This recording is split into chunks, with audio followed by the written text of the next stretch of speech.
Hello, welcome to Defense News. Ex-President Hujintao dragged out of China Party Congress Summit. The frail-looking 79-year-old was sitting beside President Xi Jinping when he was dragged away by officials. As we can see in the video that Mr. Hu doesn't want to go, but the man forcing him to leave.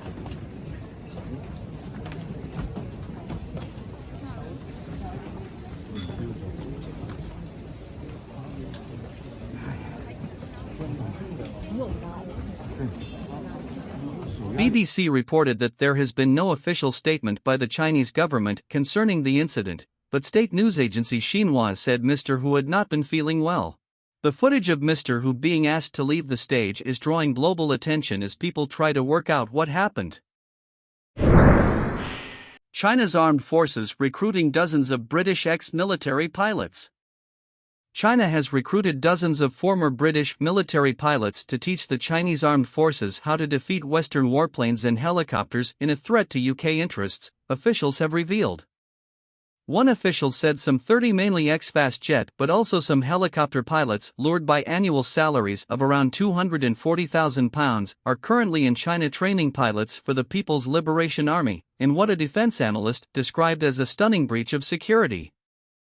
Beijing is actively trying to hire many more serving and former military pilots and other specialists from across the RAF, the Royal Navy and the British Army as well as personnel from other Western nations, the Western official said.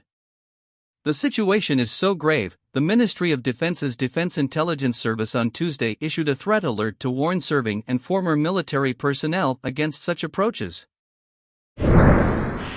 China has made a decision to seize Taiwan on a much faster timeline than previously thought, Secretary of State Antony-Blinken said on Monday, shortly after China's leader reiterated his intent to take the island by force if necessary. There has been a change in the approach from Beijing toward Taiwan in recent years, Blinken said in an event at Stanford University in California.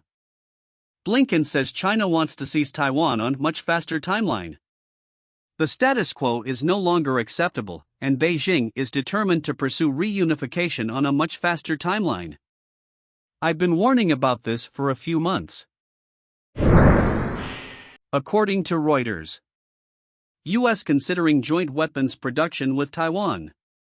The U.S. government is considering a plan to jointly produce weapons with Taiwan, a business lobby said on Wednesday, an initiative intended to speed up arms transfers to bolster Taipei's deterrence against China. Asked about the effort, a U.S. State Department spokesperson said, the United States is looking at all options to ensure the rapid transfer of defensive capabilities to Taiwan. China's top military individuals have vowed to be on high alert and prepared for war as the nation faces mounting military confrontation with the United States. The remarks were delivered during panel discussions on the sidelines of the ongoing Communist Party Congress in Beijing, where a new leadership lineup is being formed. Defense Minister General Wei Fenghe said China was running into severe and grave national security conditions and that it was important for the military to adhere to President Xi Jinping's directives.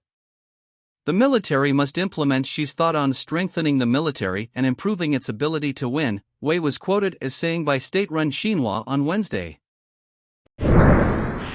U.S. military must prepare now for China invasion of Taiwan.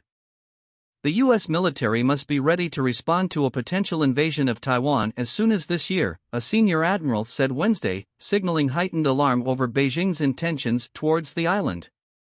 Admiral Michael Gilday, chief of U.S. naval operations, is the latest senior official in Washington to raise concerns that China's President Xi Jinping may be much more willing than previously thought to seize Taiwan. In a discussion with a think tank, Gilday was asked about Xi's speech and whether he agreed with comments by another U.S. admiral that Beijing would be ready to take Taiwan by 2027. It's not just what President Xi says, it's how the Chinese behave and what they do, Gilday told the Atlantic Council. And what we've seen over the past 20 years is that they have delivered on every promise they've made earlier than they said they were going to deliver on it.